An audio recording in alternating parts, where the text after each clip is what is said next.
brought to you by Dogra A1 Digital Hearing Aid Center Jammu, offering special discounts for senior citizens and reimbursement scheme for government employees.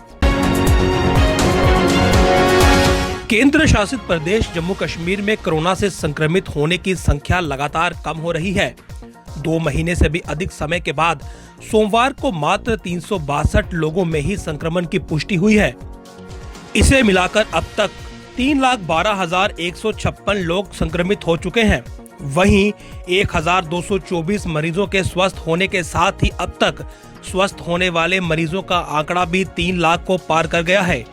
कुल 3,135 मरीज स्वस्थ हो चुके हैं।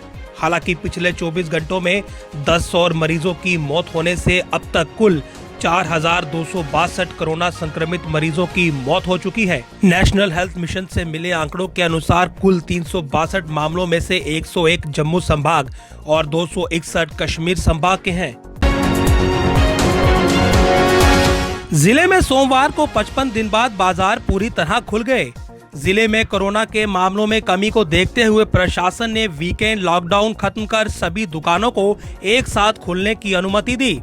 लेकिन सोमवार को शहर के बाजारों में बड़ी संख्या में ऐसे लोग भी दिखे जिनके चेहरे पर मास्क नहीं थे। वो इस कदर बेखौफ होकर घूमते नजर आए मानो अब कोरोना का खतरा पूरी तरह से टल गया हो। ऐसे लोग शहर में एक बार फिर अपना और दूसरों का जीवन खतरे में डाल रहे हैं। अगर यही हाल रहा तो जल्द कोरोना की तीसरी लहर का आना भी तय है।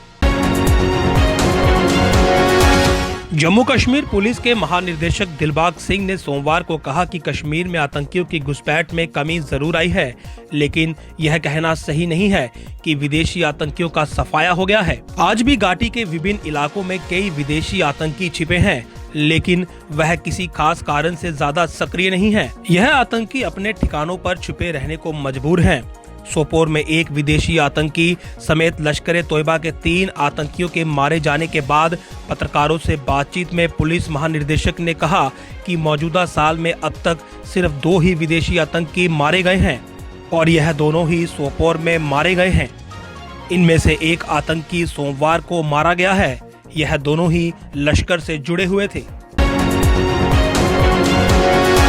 Chamber of commerce and industries Jammu ने कोरोना महामारी के कारण व्यापार विशेषकर होटल, रेस्टोरेंट व ट्रांसपोर्टरों को हुए नुकसान की भरपाई के लिए विशेष आर्थिक पैकेज की घोषणा करने की मांग करते हुए कहा कि कोरोना महामारी के कारण 2 महीने में इस क्षेत्र को सबसे अधिक नुकसान हुआ है।